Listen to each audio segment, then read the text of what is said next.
देखिए, मुझे लगता है वक्त सारी परिस्थितियों को स्पष्ट करता रहेगा। फिलहाल आज जब हम लोग गणतंत्र दिवस और वो भी 75वां, आज से अमृत काल की शुरुआत भी होती है और इस अमृत काल के लिए कई लक्ष्य निर्धारित किए गए हैं।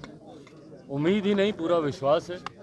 जिस तरीके से मौजूदा प्रधानमंत्री आदरणीय नरेंद्र मोदी जी के नेतृत्व में लगभग पिछले 10 सालों से भारत विकास की नई गाथाएं लिखता आया है, इस बात का विश्वास है कि अमृत काल के जो लक्ष्य तय किए गए हैं आने वाले 25 सालों में, उन लक्ष्यों को पूरा करते हुए जब भारत आज़ादी की 100वीं वर्षगांठ मना रहा होगा, ऐसे में हम लोग एक विकसित भारत के निर्माण के लक्ष्य को हम लोग पूरा करें, जहां भारत में कोई गरीब ना हो, जहां अमीरी गरीबी का कोई भेद ना हो। इसी दिशा में हम लोग प्रयासरत हैं। इस दिशा में कार्य करने के लिए ज़रूरी है तमाम ऐसे राज्यों का विकसित होना। जब आप देश के विकास की कल्पना करते हैं तो तमाम ऐसे राज्यों का विकसित होना जो आज़ादी के 75 साल के बाद अभी भी विकसित राज्य नहीं बन पाए, जिसमें यकीनन हम लोग का बिहार प्रदेश आता है। बिहार के लिए कई और ऐसे विशेष लक्ष्य और उनको लेकर संकल्पित और संकल्प से सिद्धि तक इसको हम लोग पूरा कर सकें, इस दिशा में हम लोग को आगे बढ़ने की ज़रूरत है। आप सबके माध्यम से बिहार वासियों को, पूरे देशवासियों को गणतंत्र दिवस की ढेर सारी शुभकामनाएं। अगर नीतीश कुमार एनडीए में आते हैं तो क्या आपका ग्रीन सिग्नल उनको है? भाई देखिए, अगर मगर पे तो फिर बहुत सारे सवाल जवाब हो जाएंगे, फिर तो उसका कोई अंत ही नहीं होगा।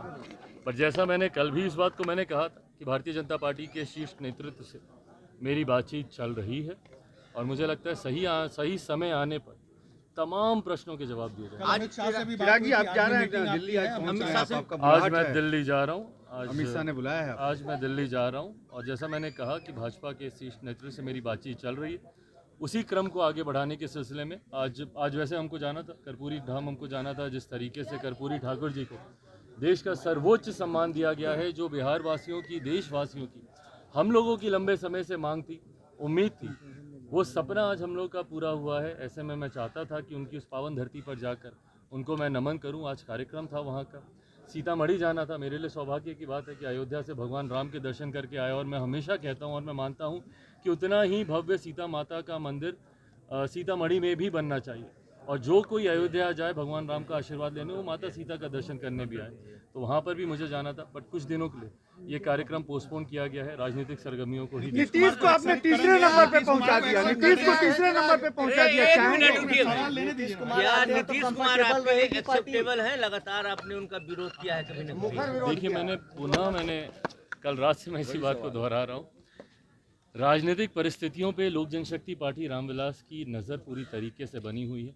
पल पल जिस तरीके से घटना चक्र बदल रहा है, अभी भी काफ़ी चीज़ों का तय होना बाकी है। कल भी लोक जनशक्ति पार्टी रामविलास की देर रात तक एक बैठक चली, उसमें भी कई विषयों पर चर्चा हुई। मैं पुनः दोहराता हूँ, सही समय आने पर आपके तमाम प्रश्नों के जवाब दिए जाएंगे।